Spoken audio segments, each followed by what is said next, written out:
Hi, you're watching The Coffee Table and I'm Mina Malik Hussain and look, it's different. I'm very excited to be inaugurating this new and beautiful set with all of you today and also with a very dear friend of mine. And as you know, I like getting all my friends on the show because they're all so accomplished and talented and do wonderful things. And today we're going to be talking about textiles in South Asia.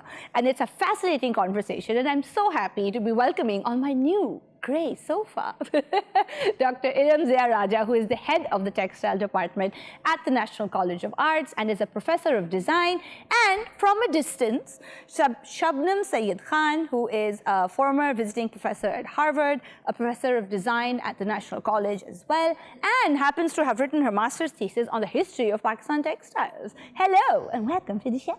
Thank you so much, Mina, for having me over. I'm delighted. I'm delighted too. The new set, look at us. Textiles everywhere. Textiles everywhere. Yes. Very exciting. In that corner. Yes, we've made an effort. Okay. So, Iram, tell me, you've been the head of the department in textile at the NCA for, touch wood, a considerable amount of time. So, what does it mean to study textile? Because then again, I don't know anything about it, so I'm going to ask you very dunce type questions. No. It's an important question, yes. Well, to study textile design, of course, I mean, it's a very important area, right, I would say, in terms of design as well as in economic terms, since Pakistan is a textile producing and manufacturing country, and textile is one of the major exports of this country. And so when NCA, National College of Arts, was conceived as an industrial design college in the nascent state of Pakistan in the year 1958, textile design even then had a very, very predominant kind of place in the curriculum. Oh, I didn't realize that NCA had that industrial aspect to it from the very beginning. Yes, of course. And NCA, as I said earlier, was conceived as a school, as a college for industrial design. Oh. That was the need of the day at that time. Oh, and it still is, interestingly enough. And I think in many ways, textile and industry are still really important in Pakistan. Yeah. So the course that we teach at the NCA does have more of an industrial bend. Oh. Yes. So what's the sort of, when I think of textile design, I always think of prints and that sort of thing. But that's not the only thing one learns when one is talking about textiles. It's not just print. No, I mean, of course, the course that we teach does have other modules also. We teach a lot of weaving. But generally, students do not go in that direction a lot because they don't really foresee a future out there for them in the field of weaving. Right. Although we have now a number of brands that deal in very good weaving options. But print, of course, is, everywhere. Everlasting. Too much of print now. As long as we have lawn, there will always be someone designing a print. Yes. It's not such a bad thing, I suppose, in terms of industry. Yes. So, hi Shabnam, can you hear me? Yes, I can. Okay, yes. Excellent. Listening to your very good conversation. Yes, indeed. It's always I'm still getting used to all the technology where I'm sort of yodeling across the airwaves. So, Shabnam, I know that as somebody who is very well versed in the history of textile of the region, I do understand that the sort of South Asian region has been making textiles for millennia now, and it's an ancient art that people in this part of the world have been practicing for a very long time indeed.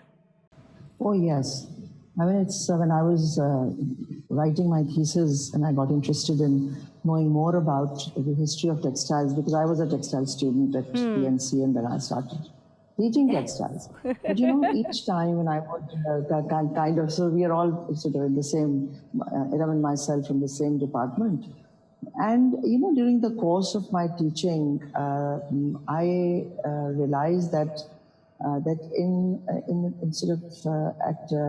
at a place like, at an institution like the National College of Arts, we were not teaching our students the history of our local arts and crafts.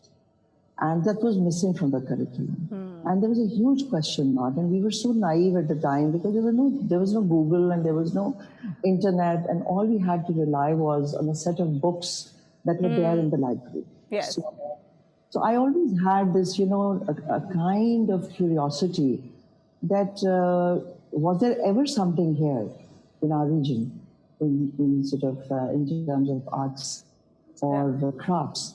We used to we used to learn ourselves some block printing and some, I would say, weaving. But the focus used to be on the Western art history. Right. And there was no portion or any attention given to the local aesthetics. So when I got an opportunity to do my master's, I was encouraged by my professors at my university in the US to look into the local arts. And since I was a textile student, a former student, and hoping to teach my students textiles when I returned home, I started researching. And it was amazing. It was like a treasure of information about the history of textiles. And it turned out to be that this region, South Asia, India, Pakistan, Bangladesh, even Sri Lanka, this was a region which was like, the center of textile activity since 5,000 years. Yes, and I believe that it was massive output. Up till the 18th century, the output was incredible. It was. And the exports were sent to, places like Egypt and Europe and to the whole of the Middle East. But what really was so beautiful to discover was that all the way from Europe, merchants would come to buy Kashmiri shawls. Yes. They would come to buy chins. And they would sit for months at end waiting for one article to finish. And they were sold, the Kashmiri shawls particularly, and the carpets, the Lahore carpets. Now we don't even hear about Lahore carpets. That's true, actually. You always hear about Persian ones. Surprise. Yeah. I am surprised. Lahore carpets? What? No, genuinely, you're right. It's a dead industry now, ages ago. And the transaction was done in gold. Oh, yes. There were such priceless items, especially the Kashmiri shawls. And so, this region has a very, very rich, long, ancient history and tradition of textiles. Absolutely, yeah. I'm also sort of interested in things like, for example, Iram, dyes. So back in the day, we were using vegetable dyes, and there are different sort of dyeing techniques. And so tell me a little bit more about that, because I find it really interesting. And I think that's also probably why textiles in the region looked the way they did, was because of the materials that we had at hand. Yes, but because of all that inpouring of foreigners, and then later on, when Industrial Revolution happened, and everything, everything changed. Annoyed me. Everything changed. So, of course, new materials came, and then newer dyes came in, and I guess, what can one say? That was meant to be. Yes. How could you just stop all of that? So they needed bigger volumes, and vegetable dyeing is a very intensive and very, time-consuming process. So, of course, 16th, 17th, 18th centuries, it was doable. And now there is, I'm happy to report whatever I'm wearing today is vegetable dyed material. So, but again, on a commercial level or on a very broader and wider level, it is not doable for the same reason that there are time constraints. And then that's why, these fabrics are more expensive as well. So, but in many countries, in this region, there's a lot of it happening now. Even in Iran, and then Indonesia, Malaysia, and closer to home, India, Bangladesh. So for me, like this sort of connection of textile is a sort of dual one, where you have the the kind of artistic and sort of craft value of it. And then there's also the industrial value of it, or the economic value, let's say. And they've always kind of, I feel like, been hand in hand. And I think that what you said about it sort of having to move with the times is also important. But we also see a kind of move going back towards the old ways. Yeah. For example, like vegetable dyes. If we kind of, you know, sort of it wasn't very practical, it didn't happen much at one point, now we're sort of coming back to it. So how do you think that process, sort of, what do you think has sort of caused that shift in the approach? Or maybe this sort of desire to go back to the old ways? I won't call it a shift. It's a very niche kind of a thing. So it's not, I mean, you really can't say, okay, you know, there's a huge shift. No, at a very minuscule level, yes. But it does evoke some thoughts about the craft, the actual craft of it. So also, you know, there are many crafts that never change their shape, like the craft of embroidery. You know, it's still there. But unfortunately, in this country, we never made sense of craft. And most of the craft that you see around today it's the quality has sort of deteriorated. But some crafts that got good patronage and that eventually got a good commercial value, they are progressive. Patronage is important. Yes. So Shabnam, sort of cycling back to the history of textile of the region, because it is so much there to unpack.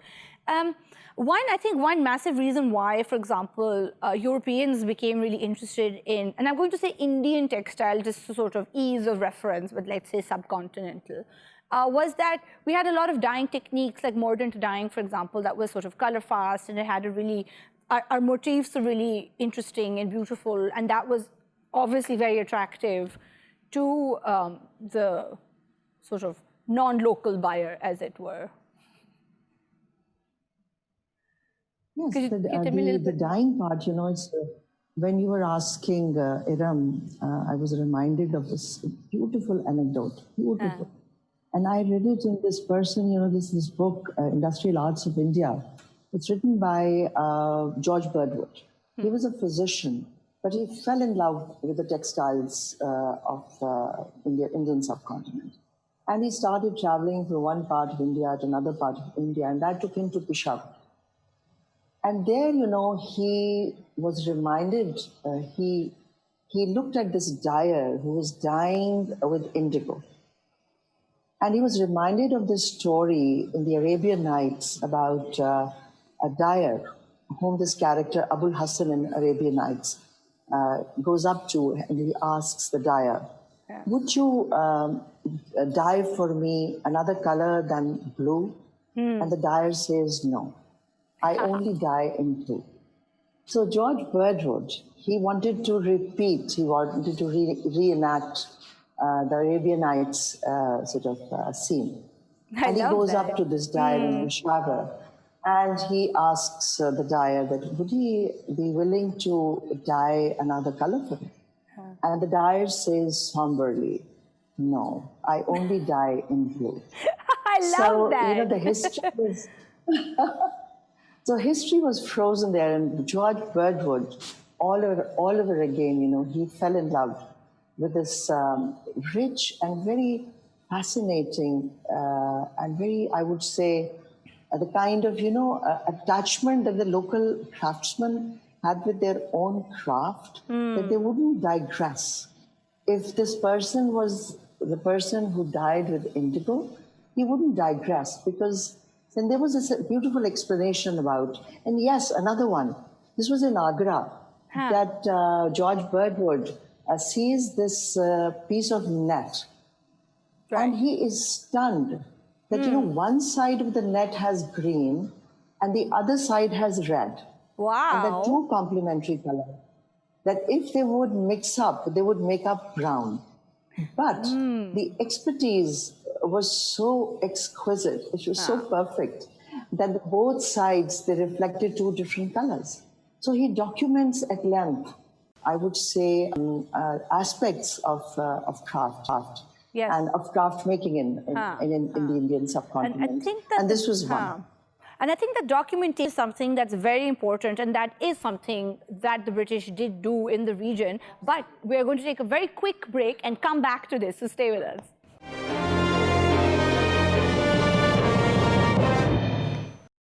Hi, welcome back to the coffee table. We're talking to Dr. Iram Raja and Shabnam Syed Khan about textiles in the Indian subcontinent, which I'm saying for ease of reference so that you understand it's a wide swathe of countries. So we were talking about documentation that the British did do. So I think we can't talk about textiles in the region without talking about what the colonizers were up to in the region at a certain time. Well, I think documentation should be looked at with a very, very positive approach because it's because of that documentation that so much that could have been lost to us is not. We have that. And very major examples are Journal of Indian Arts and Industry. Okay, what was that? It was a journal created essentially because of not because they wanted to really document for the sake of documentation, but because they wanted to create classification of products and for their own commercial purposes. And then there is, and Dr. Shabnam will tell you more about J. Watson's collections of whatever weaving. And he created thousands of samples. Wow. Yes, of the weaving being done in the Indian subcontinent. And also a very interesting aspect is that he created 12 copies of those samples. Okay. So huge books. And most of them are now preserved in various museums across the world. And it's very heartening to know that Lahore Museum has one copy of it. Yes, thank God. And I remember Dr. Shabnam when I was in first year and she was giving us this textile lecture. So she brought a volume of that to show us. I still remember. Yes. And these do those weaves still exist? Or those techniques? Not in Pakistan, not really. But I'm sure most of them are still being practiced in Bangladesh, in India, in present-day India. Yes. No, I think that's really interesting. And I really like, Shabnam, the sort of idea of George Birdwood scuttling around the subcontinent and talking to dyers. And of course, a lot of this work was happening because there was so much interest and they wanted to take them back to manufacturers in England and show them what was being done and ordering and, of course, all of that. But at the same time, that documentation, there was also, it seems like there was curiosity and a genuine kind of interest in the aesthetics of the textile as well. Is that true? Do you think so? There were actually, there were two groups of people when you come to think of the colonial times or the government of those days, that there were two sets of people. One group was the members of the arts and craft movement. Right. And people like George Birdwood and John Ruskin, William Morris, all these people, Havel, they were, and Kipling, of course, they were interested in the preservation of the local Indian crafts. And they were making a parallel attempt to do that.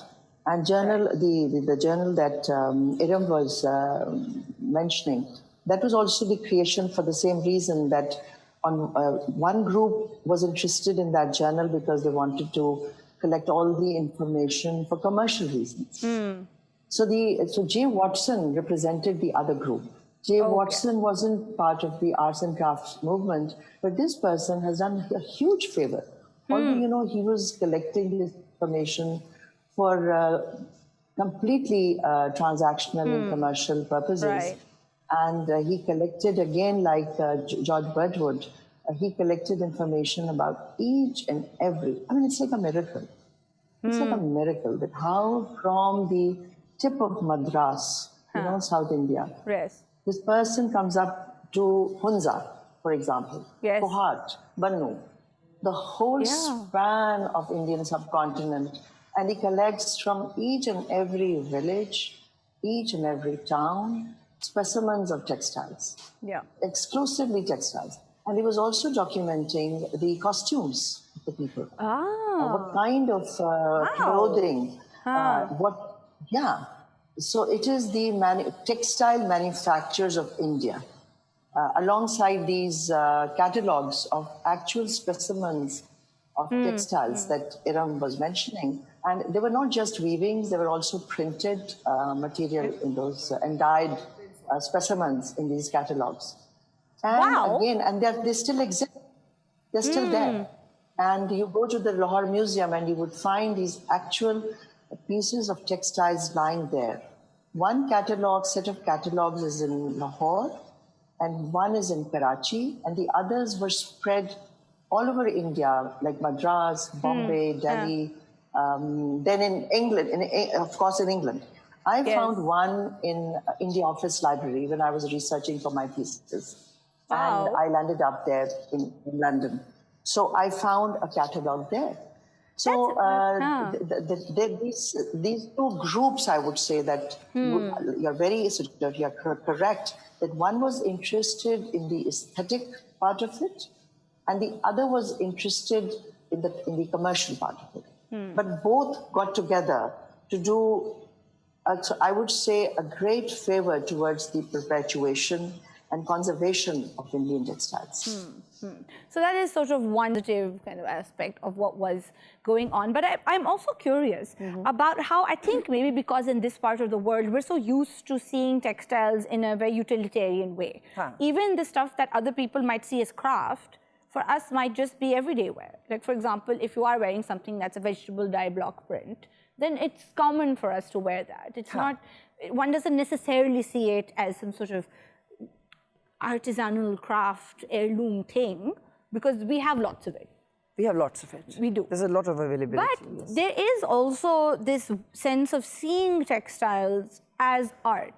You know, like in the V&A, for example, you have exhibitions of textiles. Yes. So, sort of, I'm curious about that distinction between textile being something that is utilitarian, because of course it is, but also as something that is art. So you see, for us now sitting here in the 21st century, we tend to look still through Western eyes. So we would call anything art that the West calls art. Yes. Sorry to disappoint you. No, valid. Yeah. So if West has started to look at some textiles as art, they will automatically become art for us. We've always been kind of followers. In response to that idea. Yes. So today's art world is an art world led by the West, dictated by the West, and we are following suit. I mean, we always play to the gallery, unfortunately. Okay. So, yes, today, if someone was to pick up this Angrakha and go put it as an exhibit in V&A or wherever, it will become art. For us here, then it's a very just a sensible thing, item of clothing. But again, you know, yesterday only I was reading this article from London Fashion Week, and they were talking about this latest edition of V&A Museums in Dundee, as we were talking before. And so now they are changing the descriptions of those exhibits. Right. So the earlier descriptions that were a norm, so now they are looking at all of them differently, obviously in the aftermath of the killings in America and Black Lives Matter, etc. Of their colonial legacy of those textiles. Exactly. And you know, colonial legacy, it's not just in subcontinents, it was everywhere in the world. Absolutely. So now there is another angle added after the Floyd event, the killing in America. So again, it's very interesting also at one angle that how, you know, perspectives keep changing, keep emerging. Yeah. But Shabnam, do you feel like if we were to sort of treat textile in that kind of art category, do you think that that would make us perhaps take preservation more seriously? Or documentation or cataloging more seriously for us at least? Because we've also got our own craft and textile traditions that I presume are still sort of happening. But your question about, if we would be motivated to conserve or preserve them, if they are declared art or we consider them art, I would say that, probably it won't work in that way because we are not even documenting what is art in Pakistan. It's by default that certain It's a slippery slope, indeed. So it's a very hopeless situation. I'm reminded of a very mutually favorite writer, Iram and myself. We both love reading Quratul and Heather. Yes. Her fiction. And, she writes about this culture of not conserving our heritage. And she says that, although, people would feel very angry that, that one is favoring the colonial attitudes toward our artifacts or our art. And she says that she's very happy that, that they took away everything from here and they've kept it in their museums. Because if if they left them here, they would have simply perished. And especially textiles. Textiles are perishable items. And whatever we may do, it's they require very specialized treatment to put them in museums. And we don't have that kind of museums. And even if we have one or two museums, they don't have the facilities to put the textiles safely. But do you think it's a kind of chicken and egg situation that we don't have the resources in the museum because we don't want to put textiles in our museums? Is it a kind of one of those chicken and egg situations that maybe if we wanted to put textiles in museums, then we would sort of get the equipment necessary? Textiles, I'm saying that textiles are, no, it's not that textiles are not there in our museum. Textiles are there. But the attitude of conserving any kind of art or any kind of craft has not been ever taken seriously. For example, I went to the Museum of Archaeology in Karachi. Right. And the catalogs that we were just discussing, the textile catalogs, which were compiled in 1862. 1862. Wow. And I saw them lying in that library with DDT sprinkled on it. On these catalogs. Oh my goodness. Oh no. Oh my God. Okay. Oh dear. Okay. I'm utterly shocked now. So we're going to take a very quick break here so I can fan myself and we'll come back. Just stay with us.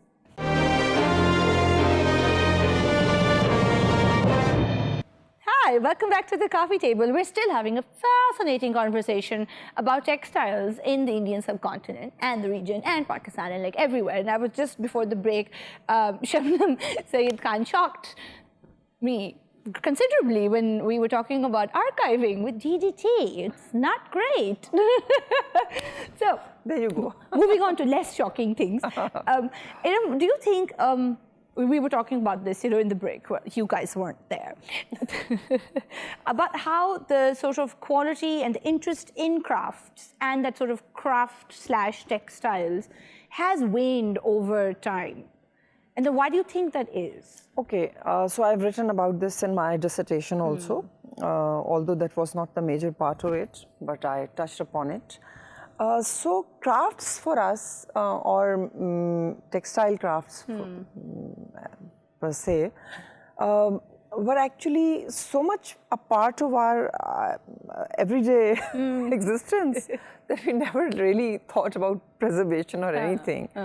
But while on the other hand, in India, right from the days of partition, and before also, I mean, crafts had a huge place in that society. In the region has been doing it regardless of politics. So they created so many official bodies around it because they recognized crafts as having a beneficial role economy-wise also. So, but here in Pakistan, we didn't really do that. I wish we had done something on those lines. So we would not have been in such a sorry state today, where the quality of our crafts is deteriorating, most of them.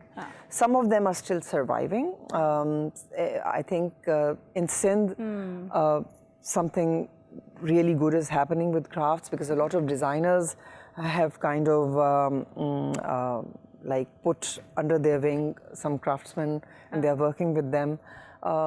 In Punjab, unfortunately, I think textile crafts especially, they have really deteriorated.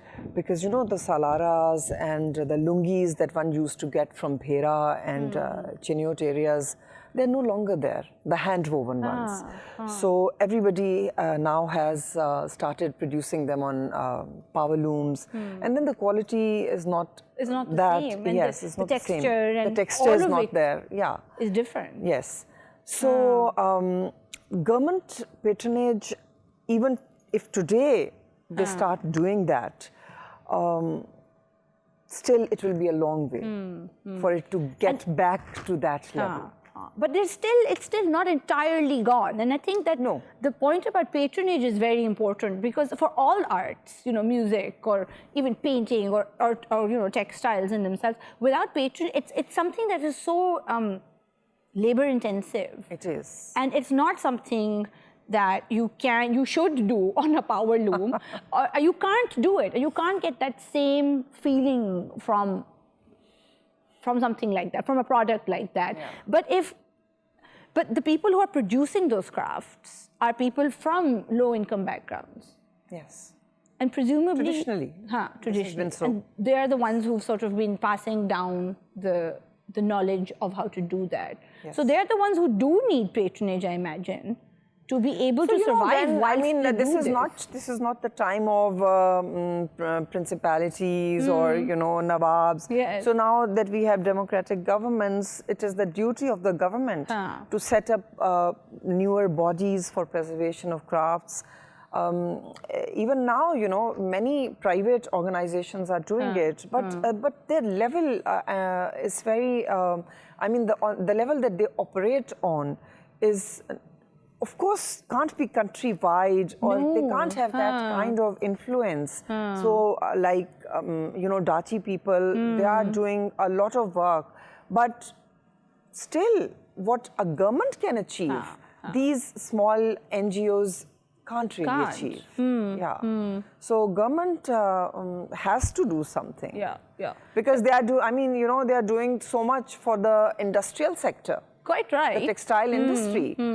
I'm sure they can do something for the textile Exactly, crafts. because it should kind of go hand in hand. And if not even, let's say we can't do equal, like you can't sort of, you can't. a jerk can't fight with bed sheets. No. But at least if it was even 60-40. I would say 90-10 would be okay, you know. Shabnam, what do you think? What can we do to kind of, you know, pump up the interest and sort of support for craft textiles in this part of the world? It's also, it'll die out. If they don't have support, then the know-how will also sort of go, and those techniques will die out, and then they will be lost forever. So many things are just like, you know, I would say it's like education. That if education is not supported by, or it is not patronized by governments, this too is a kind of learning and teaching. Yes. Because when I visited craft workshops throughout Sindh and part of NWFP, there were very few in NWFP though. But in Sindh, you know, it still was a very vibrant, I would say, the tradition of craft workshops. And I write about in my thesis also the apprenticeships. I'm glad to hear it. It is, yes, and it is the kind of sector that I would say, about 20 years ago, one would say that, you know, it's like romanticizing with the idea, you know. But, you know, change of events, that suddenly people are realizing the higher education, even school education is coming into question in the West. That do we have perfect models of education? So quickly, you know, in that gap, one could insert this entire edifice that we still have of karkhanas and craft workshops, where the larger humanity, and mind you, textile crafts are the largest craft sector in Pakistan, as well as in India, as well, the whole of South Asia. So if these craft workshops are rejuvenated and seriously considered as places of learning, these could be revived.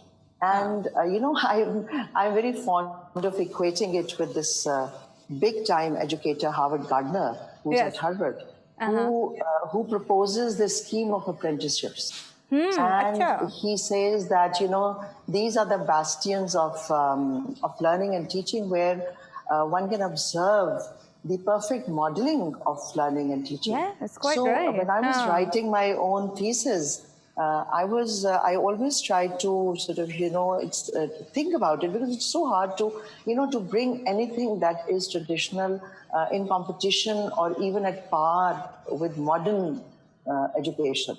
But patronage, patronage, first of all, recognition, and the kind of like, you know, we are having this conversation.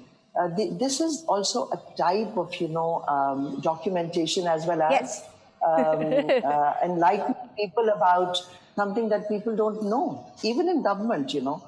So, you know, this is something to be considered. No, and I feel there's tremendous potential here, where we still have it. And I think, Iram, that's a very important point, is that we still have it. It's just, it may be dwindling, but it's still there and it's not irretrievable. And there is so much potential because, again, these are all sort of unique products. You can't find them anywhere else in the world. Well, potential-wise, that's what I'm saying, that they can become, the craft sector can become a very, very powerful economic sector. Quite right.